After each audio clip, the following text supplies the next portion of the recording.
Welcome everybody back to Gelvin Valley, Farming Simulator 15 on this beautiful map, Wild Wild West made. Out here harvesting barley on the Stonehenge field, or some representation of it, as we can see up there on the hill. We're right next to the edge of the map on some very steep terrain, trying to pick away at the harvest. Let me see if I can get him going here. Move combine assignment. Will you behave? Please? Yes. Now, will our combine behave is another question.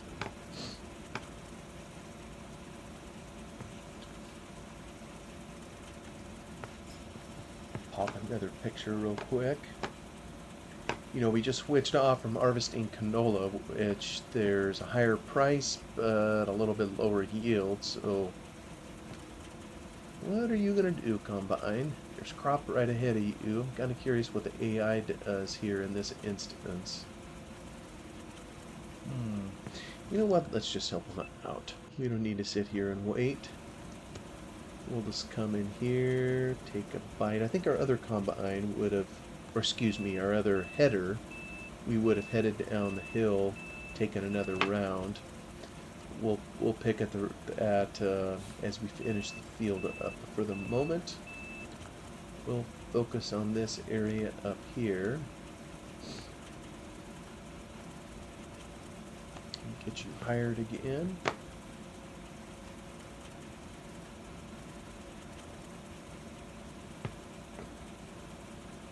It's kind of cool he built.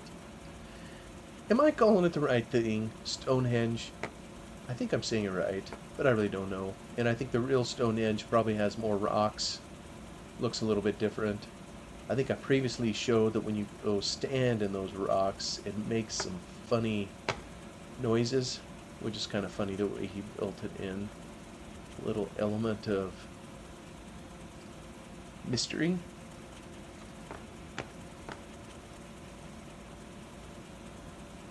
I can get a picture there too. I don't know what I'll do with these pictures. Something, hopefully. Maybe I can turn them into my video thumbnails. Well, the past couple videos I was talking a lot about jails and law and stuff like that. I'll get off my kick on that. I'm curious to see if anybody has any comments on their thoughts on the subject. But we'll see. Most of us, like I say, I think we just want to live a peaceful life. Hopefully without too much drama. Why are you going down there? Combine's over here. Psych! Headed out the door, then realized they had a combine to go empty.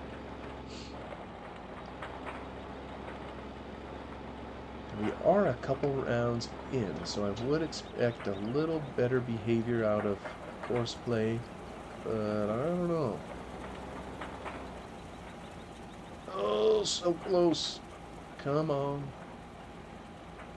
Oh, it's trying to whisper it out. Yeah, it seems like the way the movements of these are programmed, the combine will wait at certain spots, the tractor will wait at other spots. Oh, yeah, this is going to be a problem. Downhill we go. Please, fence hold down there, because if we don't, there's a long way to the bottom.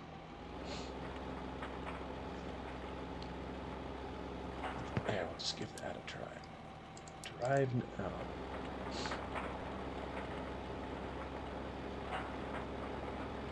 Anyway, what I thought I would talk about this time is kind of a side project I'm considering or I'm interested in.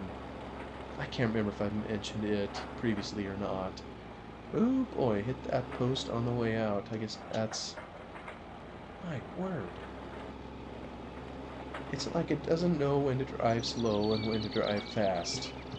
Let me just check its settings. He is weaving like a... It's like once it gets started on the wrong course. Oh, it's 22. Wish you'd slow down a little bit. Boom! Just hit a ped. That isn't good. Good thing they can be driven through. Maybe I've mentioned this before, I don't recall. But um, a couple weeks ago, we had some people in kind of my family circle, friend circle, if you will, church circle that, ooh, that didn't look good. That van took a nosedive into the concrete. But had a number that passed away, and of course, we all know we're going to die. Most of us do, anyways, unless you're crazy. um, One of them was an uncle of mine. Another one was, I always have to do some thinking to figure out how we're related. We may not be related. I think I am with his kids because he married someone that I'm related to. So I guess I'm not related to him. But the point is, he was in his 70s. I think my great uncle who passed was he in his 80s? I don't know if he reached 90 or not. I only have a couple great uncles left at this juncture. But whenever someone passes, there's a whole lot of history that disappears, just like that. And especially when it's family members, and I realize not everybody's interested in history. They're much more interested in the present, future, what's coming. And I gotta say I am too. That would be my main interest, if you will. What's the old adage? Those that don't learn from history are doomed to repeat it. And probably all of us, we can barely learn from our own history in our own life, let alone learning from what someone else did to avoid their mistakes or to duplicate their successes. And maybe there's varying degrees of ability to do that. Sometimes, and maybe it's with the person too, sometimes we learn something from history, other times we don't. Like, I know I've told my family I'm not much of a fisherman to begin with, but I've been deep sea fishing only once in my life, and I always tell people that that's one mistake I'll only make once. I don't ever intend to go back out on the ocean for anything. Because at time that I was out there, oh my goodness, I fed the fish everything I had, and then when there's nothing left to give, it was nothing but the dry heaves, and it just was a miserable, miserable experience. I just left an indelible imprint on my mind, even though it was when I was, well, what was it, fifth or sixth grade?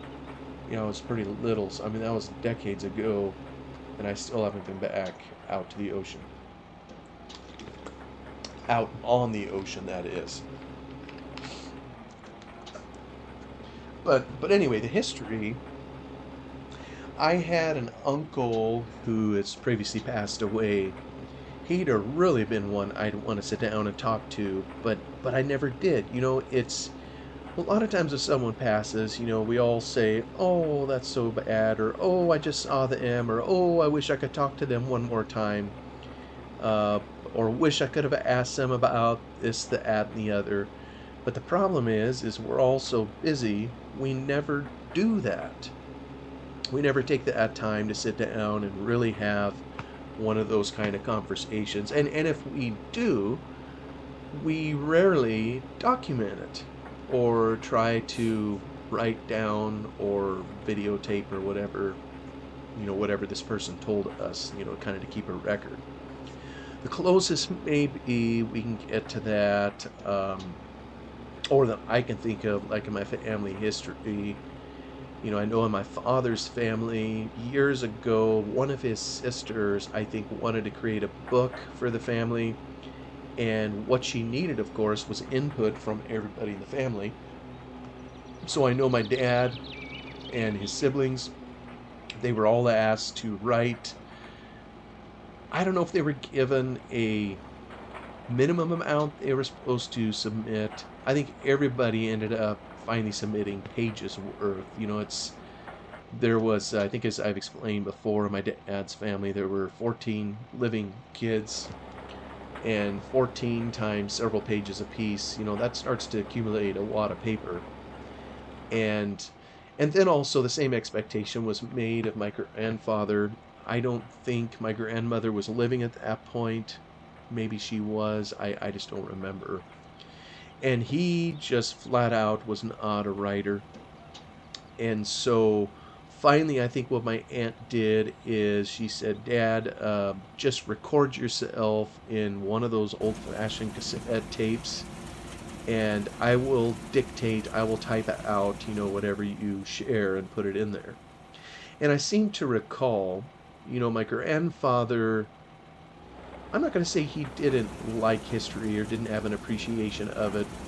All I will say is what he chose to put on the cassette tape was more about current stuff than it was about his past. It was things he was interested in, such as his mules, his elk hunting trip, the friendship that he had currently, some of those kinds of things. When I think the family really wanted to have him talk, more about the past and that kind of thing, his growing up years. And he shared some, but he didn't share near enough. It never seems to be enough, of course. But whatever he did put on the tape, my aunt dutifully typed it up and it went in the family book. And two of the men in the book, two of the brothers, of course, are the ones that own Lone Oak Farms, that I worked on and that I've mentioned before. That's kind of the family circle that I'm talking about. So there are some things like this, and I think of my dad. My dad, his grandfather, which would be my great grandfather, he did something with him. There's books you can buy, and he bought one called the Grandpa Book. And it was all blank, of course, when he purchased it. And so he gives it to great grandfather, who had lived a pretty colorful life, really. You would never guess it by some of his later years. He ultimately became just a simple farmer. I think he was a road builder. I don't know if he ever did any logging. Farming was kind of where he ended up. But earlier in his life, he was kind of during the era of World War I, the Great War, and kind of some of the things that happened when we had the flu pandemic, if you will. And by the way, that's an interesting study too. As of the date I record this, we're after the COVID pandemic that we all experienced. Whoops, I don't know what he's doing. I'm going to help him around the corner here. And we all know what we had to go through for the COVID pandemic. And I realize everybody's going to have their feelings on that subject. That isn't the point, but I've learned even when it comes to diseases and the treatment and care thereof, there's also a history. I went and read some history on the flu pandemic back in the day, and lo and behold, I found some of the same types of things, that we went through with COVID. Where there was people getting tired of being quarantined, shut in. People were sick of wearing masks. Some people protested it. Same sort of thing, just with in a different time era, different technology, and all that sort of thing. History. And so anyway, back to my great grandfather. So he lived through that era. He was a medic in World War I. I think he was stationed in Cuba. So I don't think he had to go to the European theater. I think he got into baseball quite a bit. I don't know that he was knocking on the door of being a professional, whatever that would have meant back in the day. He was a pitcher. Apparently, he was pretty good at it. And again, I don't know what that means. I don't know the sport of baseball at all. Nor do I know what kind of a player he was. He had some stories that he told, and I'm sure were a bit embellished over the years, but some of them were kind of funny. Like, I think when he was in the service, here you go. Look at that. He went straight out the gate at that time. But slow down, buddy. When he was in the service, I think down in Cuba, maybe it was in Mexico, there was some reason that Army or Navy wouldn't let him. Was he in the Navy? Wouldn't let him play on their team. And I don't remember what the reason was. So I think my grandfather and a friend of his, my grandfather was a pitcher, great grandfather. His friend was a catcher. And he says, all right, if you're not going to allow me to the team, he says, or if I beat your team, just the two of us here, if I build my own team out of natives, the Cuban natives, and if I win, can I be part of the team? Or I forget what all arrangement he had. But apparently they had some game down there, and it was my great grandfather and his friend, and they gathered just a few people from Cuba, whatever it took to make a team, who had never swung a bat or played a lick of baseball in their life. And apparently, my grandfather proceeded to strike out most of the Navy team or whatever. And I guess just he and this other guy, with the team they put together, beat the the Navy team. Which is what, I mean, I have no way of verifying that. That's his testimony.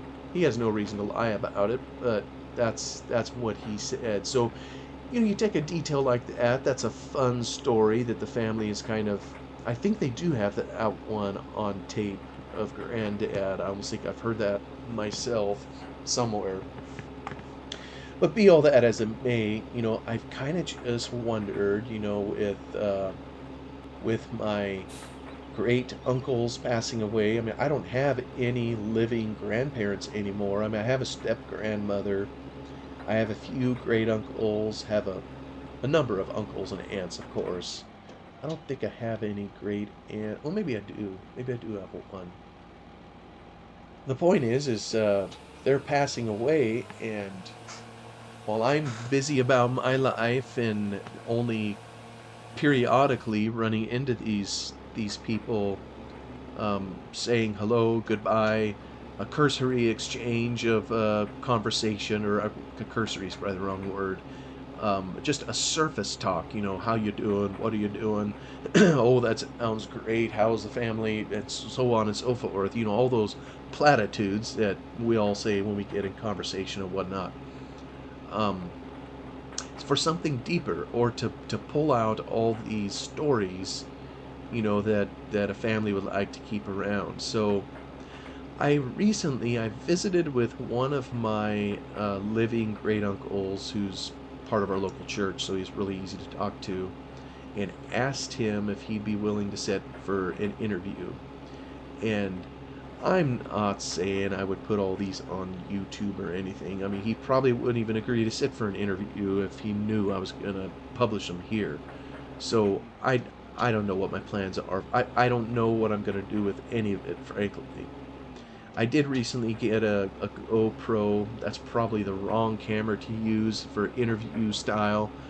But shoot, I don't know how much money into the thing. I just as well use it. So I think I need to practice using it on the family here and see what all it takes, see how the sound behaves, see how to fit someone. I mean, they're tiny little things.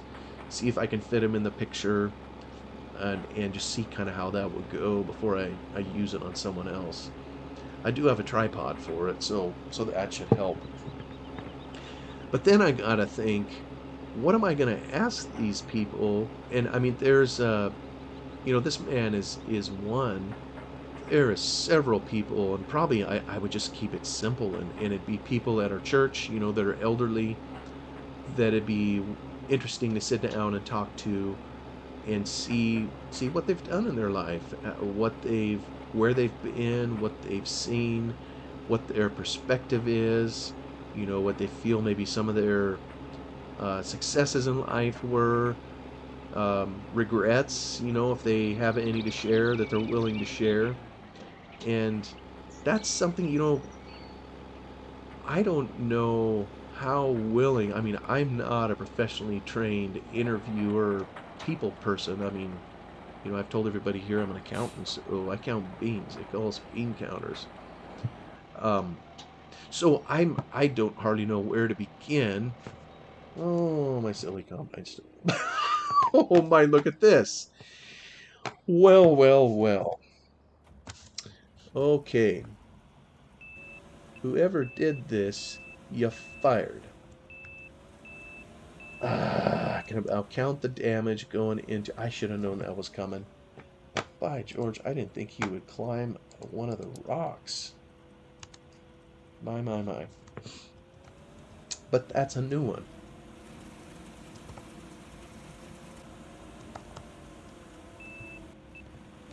There we go. Let's get this. I'll take him on manually around here and try to take care of the first pass at least. Get that taken care of.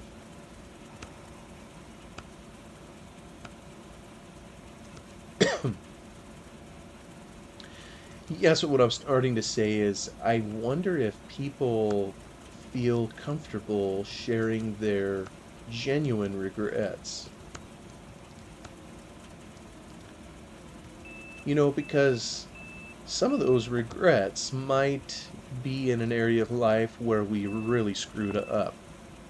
And maybe we're not too excited to just talk about those kinds of things. If we don't know who may end up hearing it or that kind of thing. And I think some of it, frankly, is flat out pride. We want to put our best foot forward. We want everybody in society to think we're a winner at life. And boy, if we show any weakness, we just look like a chump. So I don't know how I will approach those questions.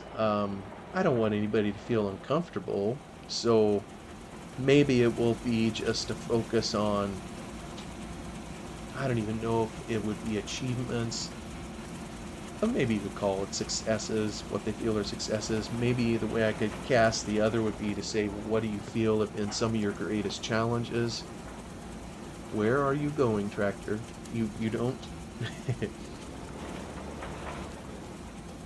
And maybe what I could use kind of as a starting point, I think I have a copy of this grandpa book, that my dad had. I think I'm making a copy of it of what great grandpa said to him, and I think I put it in a Word file somewhere on my computer.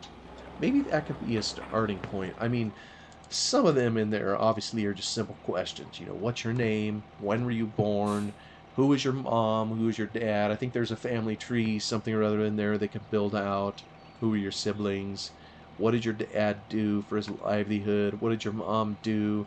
How did you entertain yourself as kids? So forth and so on. Maybe that would give somewhat of a start, but I don't know if it's a fine art sometimes, I think, to get people to talk. I had another aunt who she's passed away a number of years ago that was blessed with the ability to get people to talk to her. And sometimes, I mean, I'm just being honest, as a teenager, it felt uncomfortable being around her, having that ability, and it felt like a cringe. It's like, oh my goodness, all these people are staring at us. Well, my aunt didn't care. She was just a genuine people person. She loved people, loved just talking to people. So if we were on an airplane or if we were somewhere random, she had no problem striking up a conversation with some random stranger, and it would be a good conversation. People just genuinely took to her, and it seemed like they would tell her anything.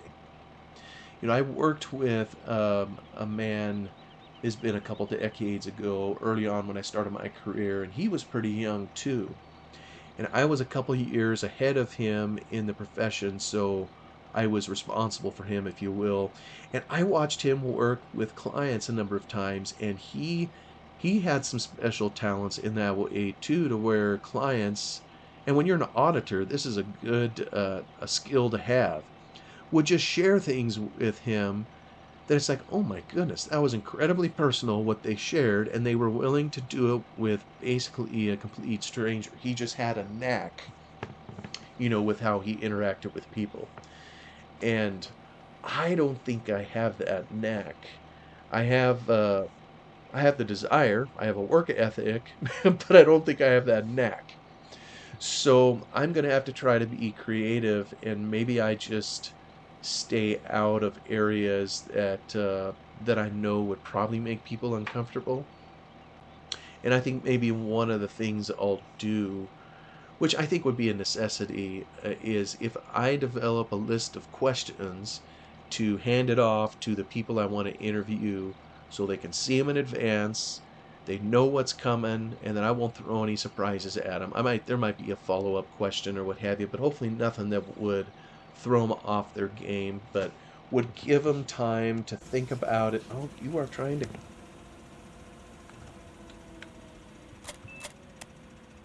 Oh my word. Um, hmm. Well, you won't go backwards. Will you go forwards? Am I going to have to terminate another episode early?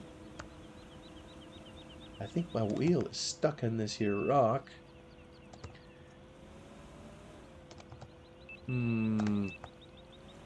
What is the puzzle? Can I work my way?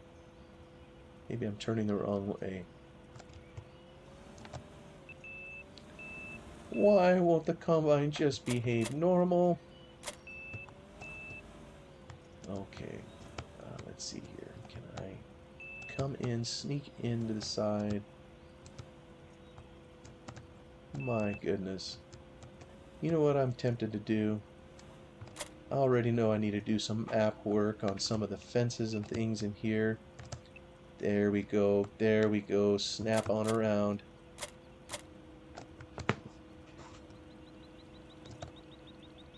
Come on. We never had this trouble on the farm. I know you all are probably wondering. But we didn't try to climb. Well, I guess we did have some rocks.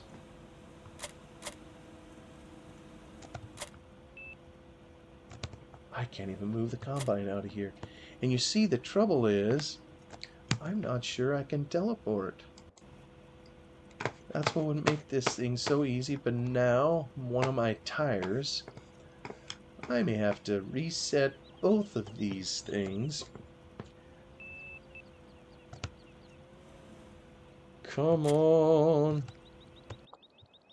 Oops. What a kettle of fish I've gotten myself into. My goodness. What do you do at the end of the day? You just gotta laugh, right?